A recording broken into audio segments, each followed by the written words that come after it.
با حواشی و اخبار حاشیه دروازه در خدمتتون هستیم.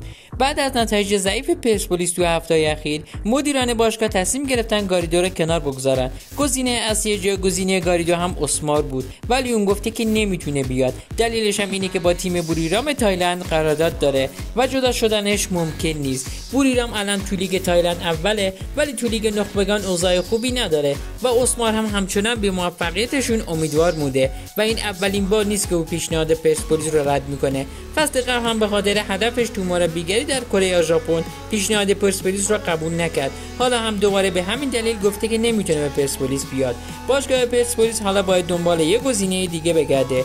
آیا به نظر شما اسمار گزینه بهتری بود یا باید دنبال یه مربی قوی تر برن؟ نظرتون رو برامون کامنت کنید. اگه خوشتون اومده از ویدیومون لایک کنید و سابسکرایب کنید. علامت زنگوله رو هم بزنید تا از حواشی فوتبال لذت ببرید.